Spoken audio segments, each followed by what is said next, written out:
We all know that bad audio can easily drive away viewers from your video. But what microphone is really good enough for you if you wanna become a content creator? I am Flash and I am a full-time content creator for more than 9 years right now, and in this video I will test 4 microphones to help you decide which one fits your needs the best and which one will be enough for you when it comes to audio quality. We will go from the cheapest mic available here in the studio, aka the onboard camera microphone, to a Sony vlogging on camera mic, then to the very popular DJI Mic 2, which you will see all over the internet, all over the TikTok, IG, and also on YouTube. And then finally we will compare a high-end studio mic with and without processing. And if this video will help you decide which mic is the best for your application, please consider subscribing and help me grow this channel. Thank you. An important thing to mention right before starting is that the studio right here has some audio treatment on the walls, but this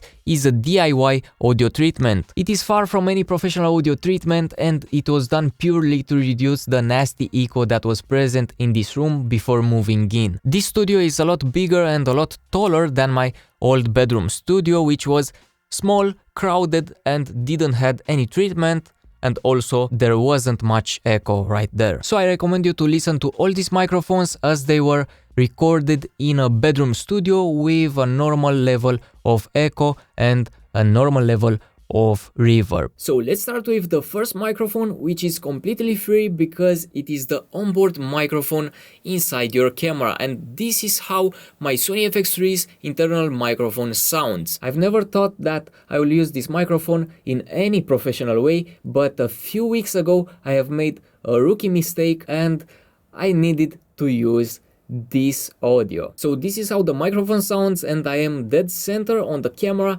and the microphone or the camera is at one hand distance. And if you wonder what rookie mistake I have done in that video, I forgot to raise up the fader on my microphone, so my main camera didn't have any audio, but the FX3, which was mounted on top and was filming a top-down shot, had the onboard audio, and I had two options: use the onboard audio or reshoot the video. And after checking out the audio that came out of the microphone, I have done some EQ adjustments, and with some background music, I will be honest, it was usable. So even the audio was usable, it wasn't that pleasing for my viewers, I am sure of that, and I would not recommend this microphone, but in urgent cases it is usable and it might save you. And now let's move on to the ECM B1M microphone from Sony, which I have bought again and I might do a video about it, but this is the best sounding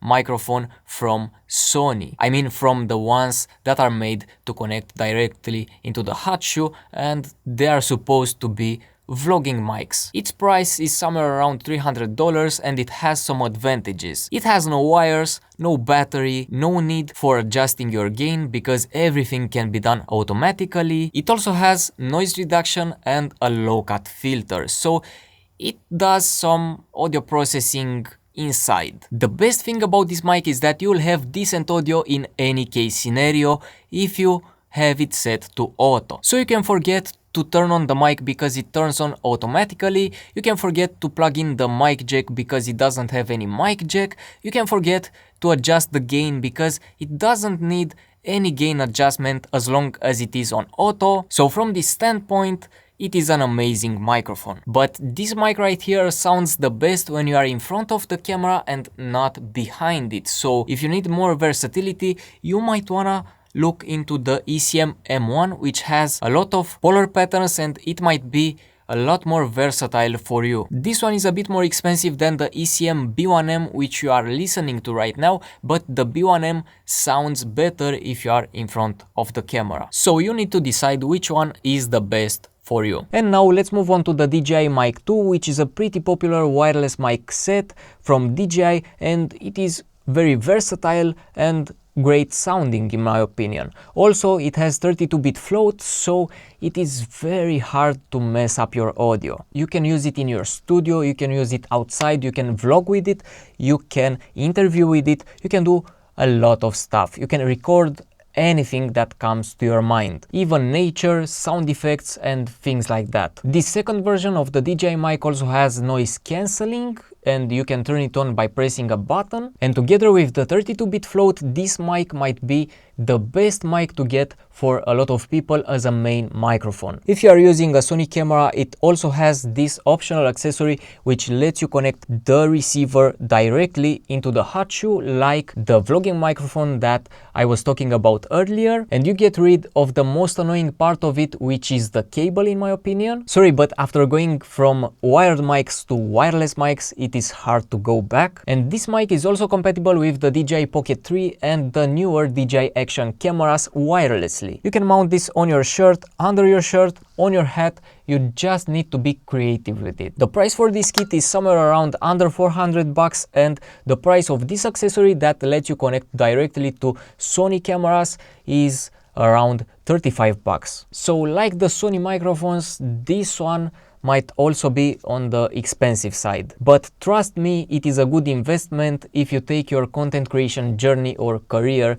seriously. And now let's move on to the studio mic right here. So this is the Sennheiser MKH416, and right now it has also some processing done to it. Without the processing, this is how the mic sounds, and this mic will also need a preamp to sound like this, because without a preamp you cannot pull out sound from any microphone, any professional microphone. So if I say that this mic has its price close to $1,000, you need to consider that there are also other things involved in this setup. So for what you are hearing right now, you will need just a preamp besides the microphone, but if you want to add processing, you will need to add some processing unit in your audio chain, which will add up to the cost. Of course, there are cheaper options on the market, but this is my favorite one, and that's why I've chose to present this one in this video, since it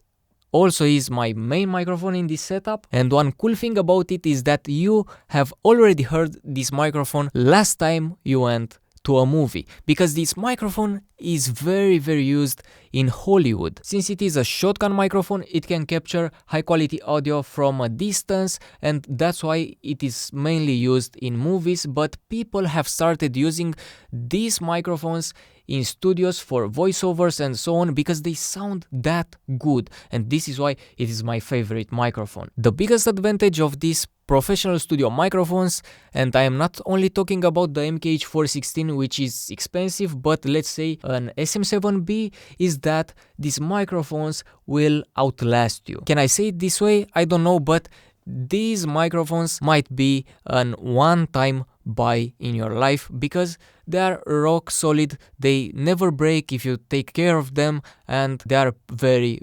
reliable. So now let's turn back on the processing, and now you will hear it processed, and I think it sounds amazing. It doesn't have a lot of processing applied, because this mic sounds very good even without processing. And let's talk about the disadvantages. So this mic needs to be set up on a boom pole or on a boom arm or on a stand, and it is not that versatile. You cannot move and still have very good audio. As you can see right now, I might not sound that good as I was sounding when I was close to the mic. So you always need to keep the microphone at the same distance from your source, in this case my mouth. This kind of microphone will be mainly used in a studio, so in a studio, after you set it up and forget about it, there's nothing more to do. But if you need mobility in your setup and you move from here to there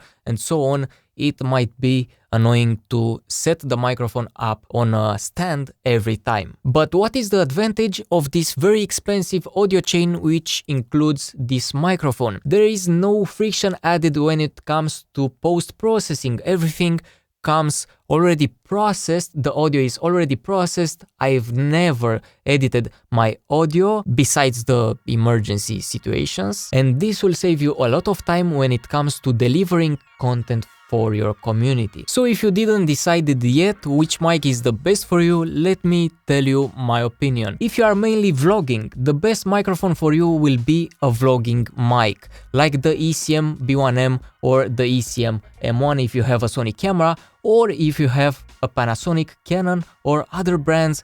you might want to look into the Rode VideoMic NTG, which is a great microphone, but you have to plug it in, you have to adjust the gain, and you need to remember to charge it. If you need mobility and if you or your source moves a lot or it is far away from the camera, the best choice right here would be the DJI Mic 2, or of course a similar kit. There are also cheaper options on the market but might not have the same audio quality as this one. And if you have a fixed setup in your studio like this one, I would recommend you to get a studio microphone because it will sound the best when you compare all of them. This will be the best choice for a streaming setup, for a gaming setup, for an YouTube tech review setup like this one, which is all of them. And in the worst case scenario and in emergency cases, the best microphone is the one that you have with you. And if you don't have any, go and record with the onboard microphone on your camera. And this also applies to your smartphone. If you are filming something quick in the city and you don't have the camera with you, just film with your iPhone, with your Samsung, with any phone that you have and use the internal microphone. Try not to cover it, because if you cover it, it will sound muffled and it will be unusable. One thing to note is that I am preparing a video about how I bring this audio from this microphone straight into my Sony camera so that I don't have to record it externally and sync it in post. This helps me to save time and also eliminate the risks of forgetting to record or even lose the files after that. So if this sounds interesting to you, don't forget to subscribe, and also if you enjoyed this video, don't forget to hit the thumbs up button. Thank you for watching.